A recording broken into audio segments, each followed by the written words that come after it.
কল্পনা করুন, আপনি একটি সুন্দর, শান্ত, দোতলা বাড়ি কিনেছেন। দামও আশ্চর্যজনকভাবে কম। পরিবার নিয়ে নতুন জীবনের স্বপ্নে সেখানে উঠে গেলেন। কিন্তু প্রথম রাত থেকেই শুরু হলো অদ্ভুত ঘটনা। রাত ঠিক 3:15 আপনার ঘুম ভেঙে যায়। বাড়ির ভেতর কোথাও কেউ হাঁটছে। জানালার বাইরে অন্ধকারে জ্বলছে দুটি লাল চোখ। দেয়াল থেকে বেরিয়ে আসছে অদ্ভুত সবুজ আঠালো পদার্থ। আর যেন কেউ ফিসফিস করে বলছে, গেট আউট। শুনতে কি কোনো সিনেমার গল্প মনে হচ্ছে?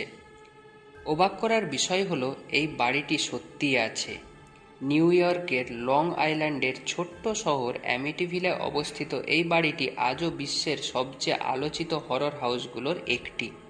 কিন্তু প্রশ্ন হলো, এটা কি সত্যিই ভূতের বাড়ি, নাকি মানুষের তৈরি সবচেয়ে সফল ভয়ের গল্প? আজ আমরা জানব সেই রহস্যই। 1970-এর দশকের আমেরিকা। নিউ ইয়র্কের কাছেই ছোট্ট শান্ত শহর অ্যামিটিভিল। সুন্দর রাস্তা, নদীর ধারে বাড়ি, পরিচ্ছন্ন পরিবেশ। দেখে মনে হবে এ যেন স্বপ্নের শহর। এই শহরের 112 ওশান অ্যাভিনিউর একটি ডাচ কলোনিয়াল স্টাইলের বাড়ি ছিল সবার নজরের কেন্দ্র। বাইরে থেকে দেখলে বাড়িটি একেবারে সাধারণ, কিন্তু কেউ জানতো না খুব শীঘ্রই এই বাড়ির নাম ইতিহাসে লেখা হবে ভয়াবহ এক ঘটনার জন্য। এই বাড়িতে থাকতেন ডিফিও পরিবার। পরিবারের প্রধান ছিলেন রোনাল্ড ডিফিও সিনিয়র, তার স্ত্রী লুইস এবং 5 সন্তান। রোনাল্ড জুনিয়র, যাকে সবাই ডাকত বুচ নামে, তারপর ডন, অ্যালিসন, মার্ক এবং সবচেয়ে ছোট জন ম্যাথিউ। বাইরে থেকে দেখলে তারা ছিল একেবারে স্বাভাবিক পরিবার, কিন্তু বাড়ির ভেতরের বাস্তবতা ছিল সম্পূর্ণ ভিন্ন। প্রতিবেশীদের মতে বাড়িতে প্রায়ই ঝগড়া হতো। রোনাল্ড সিনিয়র ছিলেন অত্যন্ত রাগী মানুষ। অন্যদিকে বড় ছেলে বুচ মাদকাসক্ত হয়ে পড়েছিল। তার আচরণ দিন দিন অস্বাভাবিক হয়ে উঠেছিল। রাগের মাথায় পরিবারের সদস্যদের হুমকিও দিত। তবুও কেউ কল্পনাও করতে পারেনি সামনে কি অপেক্ষা করছে। তারিখ 13 নভেম্বর 1974। সময় ভোর প্রায় 3:15। পুরো শহর ঘুমিয়েছিল। হঠাৎ এই বাড়ির ভেতরে ঘটে গেল এমন এক ঘটনা যা আজও মানুষকে কাঁপিয়ে দেয়। সকালে প্রতিবেশীরা জানতে পারে ডিফিও পরিবারের 6 জন সদস্য মৃত। পুলিশ দ্রুত ঘটনাস্থলে পৌঁছে যা দেখল তা ছিল অত্যন্ত অস্বাভাবিক। পরিবারের প্রত্যেক সদস্যকে নিজের নিজের বিছানায় উপুড় অবস্থায় পাওয়া যায়। প্রত্যেককে গুলি করা হয়েছে, কিন্তু আশ্চর্যের বিষয়, ঘরে লড়াইয়ের কোনো চিহ্ন নেই। কেউ যেন পালানোর চেষ্টাও করেনি।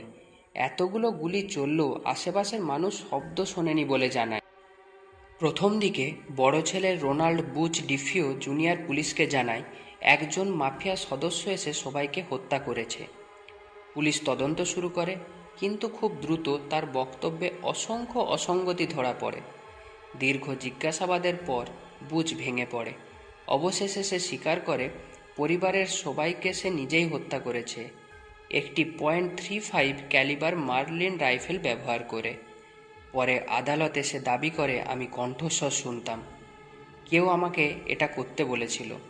কিন্তু আদালত এই দাবি গ্রহণ করেনি। তাকে 6টি হত্যার দায়ে দোষী সাব্যস্ত করা হয় এবং আজীবন কারাদণ্ড দেওয়া হয়। সবাই ভেবেছিল এই ভয়াবহ হত্যাকাণ্ডের সঙ্গে এই বাড়ির গল্প শেষ, কিন্তু আসল দুঃস্বপ্ন তখনও শুরুই হয়নি। মাত্র 13 মাস পরে এক নতুন পরিবার এই বাড়িতে এসে ওঠে। তারা জানতো এখানে 6 জন মানুষ খুন হয়েছিল, তবুও কম দামের লোভে বাড়িটি কিনে নেয়। কিন্তু মাত্র 28 দিনের মধ্যেই তারা সব কিছু ফেলে রাতারাতি পালিয়ে যায়। 18 ডিসেম্বর 1975 জর্জ লুটস, তার স্ত্রী ক্যাথি এবং 3 সন্তান নতুন বাড়িতে এসে ওঠেন।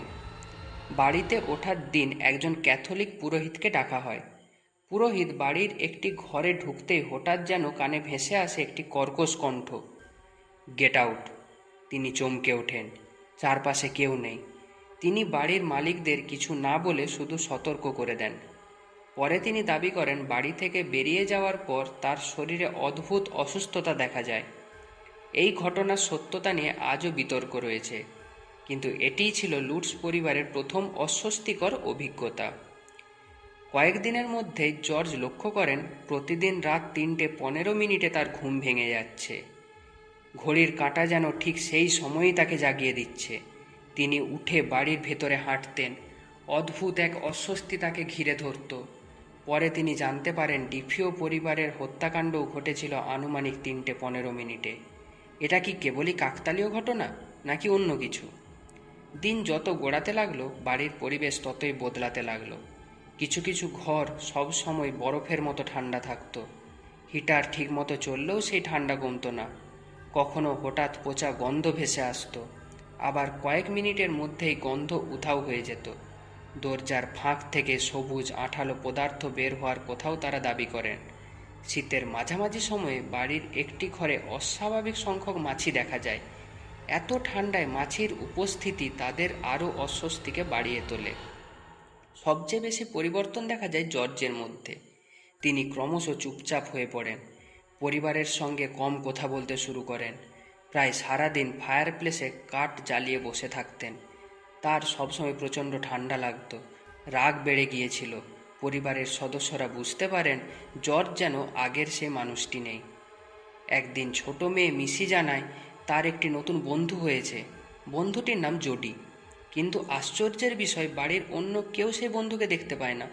মিসির বর্ণনা অনুযায়ী কখনো সে একটি বড় শূকরের মতো, কখনো আবার লাল জলজলে চোখওয়ালা একটি অদ্ভুত প্রাণী। এক রাতে জর্জ জানালার বাইরে তাকিয়ে সত্যি দুটি উজ্জ্বল লাল চোখ দেখতে পাওয়ার দাবি করেন। সেগুলো স্থির হয়ে তার দিকে তাকিয়েছিল। কিছুক্ষণ পর হঠাৎ অন্ধকারের মধ্যে মিলিয়ে যায়। পরিস্থিতি দিন দিন আরও ভয়ঙ্কর হতে থাকে। বাড়ির ভেতর দরজা নিজে থেকেই বন্ধ হয়ে যায়। অদ্ভুত শব্দ শোনা যায়, কেউ হাঁটছে বলে মনে হয়। পরিবারের সদস্যরা দাবি করেন কখনো কখনো বিছানা নড়েও উঠত। অবশেষে 14 জানুয়ারি 1976 মাঝরাতে তারা আর সহ্য করতে পারেননি। জামা কাপড়, আসবাবপত্র সব কিছু বাড়িতে ফেলে রেখে তাড়াহুড়ো করে সেখান থেকে বেরিয়ে যান। লুটস পরিবারের এই দাবিগুলি সংবাদপত্রে প্রকাশ হওয়ার পর পুরো আমেরিকায় আলোড়ন পড়ে যায়। অনেকে বিশ্বাস করলেন বাড়িটি সত্যি অভিশপ্ত, আবার অনেকে বললেন সবই বানানো গল্প। ঠিক তখনই ঘটনায় প্রবেশ করেন বিশ্বের সবচেয়ে বিখ্যাত প্যারানরমাল তদন্তকারী দম্পতি, এড ও লরেন ওয়ারেন। তাদের তদন্তে এমন কিছু দাবি উঠে আসে যা অ্যামিটিভিল হাউসকে চিরদিনের জন্য কিংবদন্তিতে পরিণত করে। 1976 সালের প্রথম দিকে ওয়ারেন দম্পতি একটি টিম নিয়ে অ্যামিটিভিল হাউসে প্রবেশ করেন। তাদের সঙ্গে ছিলেন ফটোগ্রাফার, টেলিভিশন সাংবাদিক, প্যারানরমাল গবেষক এবং আরও কয়েকজন তদন্তকারী। তারা বাড়ির প্রতিটি ঘর পরীক্ষা করতে শুরু করেন। লরেন ওয়ারেন পরে দাবি করেন বাড়ির ভেতরে ঢুকেই তিনি এক অদ্ভুত নেতিবাচক শক্তি অনুভব করেছিলেন। তদন্ত চলাকালীন শত শত ছবিও তোলা হয়। কয়েকদিন পরে ছবিগুলি ডেভেলপ করার সময় একটি ছবি দেখে সবাই স্তব্ধ হয়ে যায়। সিঁড়ির পাশে দাঁড়িয়ে আছে একটি ছোট্ট ছেলে। তার চোখ দুটি অস্বাভাবিকভাবে উজ্জ্বল, কিন্তু তদন্তকারীদের দাবি ছবি তোলার সময় সেখানে কোনো শিশু ছিলই না। এই ছবিটি পরে ঘোস্ট বয় অফ অ্যামিটিভিল নামে বিখ্যাত হয়। আজও এটি বিশ্বের অন্যতম আলোচিত তথাকথিত ভূতের ছবি। তবে সমালোচকদের মতে এটি হয়তো আলো ছায়ার বিভ্রম, অথবা তদন্তে উপস্থিত কোনো শিশুর ছবি। এর সত্যতা আজও নিশ্চিতভাবে প্রমাণিত হয়নি। লুটস পরিবারের গল্প সংবাদপত্র, টেলিভিশন এবং রেডিওতে ছড়িয়ে পড়ে। মানুষের কৌতূহল এতটাই বেড়ে যায় যে প্রতিদিন শত শত মানুষ বাড়িটির সামনে ভিড় করতে শুরু করে। কেউ ছবি তুলতে আসে, কেউ আসে শুধু একবার বাড়িটিকে দেখার জন্য, কেউ আবার রাতের অন্ধকারে ভূত দেখার অপেক্ষায় দাঁড়িয়ে থাকত। একটি সাধারণ বাড়ি ধীরে ধীরে বিশ্বের সবচেয়ে আলোচিত ঠিকানাগুলির একটিতে পরিণত হয়। 1977 সালে লেখক জে অ্যানসন লুটস পরিবারের অভিজ্ঞতার ভিত্তিতে একটি বই লেখেন, দ্য অ্যামিটিভিল হরর। বইটি প্রকাশের পরই বেস্ট সেলার হয়ে যায়। অল্প সময়ের মধ্যেই লক্ষ লক্ষ কপি বিক্রি হয়। 1979 সালে মুক্তি পায় প্রথম চলচ্চিত্র দ্য অ্যামিটিভিল হরর। সিনেমাটি বক্স অফিসে বিশাল সাফল্য পায়। আজ পর্যন্ত 30টিরও বেশি চলচ্চিত্র ও টিভি প্রজেক্ট এই কাহিনী থেকে অনুপ্রাণিত হয়েছে। প্রায় 50 বছর কেটে গেছে। সময়ের সঙ্গে সঙ্গে বাড়িটির কিছু পরিবর্তন করা হয়েছে। বিখ্যাত চোখের মতো জানালাগুলো বদলে ফেলা হয়েছে। বাড়ির ঠিকানাও পরিবর্তন করা হয়েছে। যাতে কৌতূহলী দর্শকদের ভিড় কমে। আজও সেখানে মানুষ বসবাস করেন। আপনাদের কি মনে হয়, লুটস পরিবার কি সত্যিই কোনো অশুভ শক্তির মুখোমুখি হয়েছিল, নাকি সব কিছু ছিল সাজানো গল্প?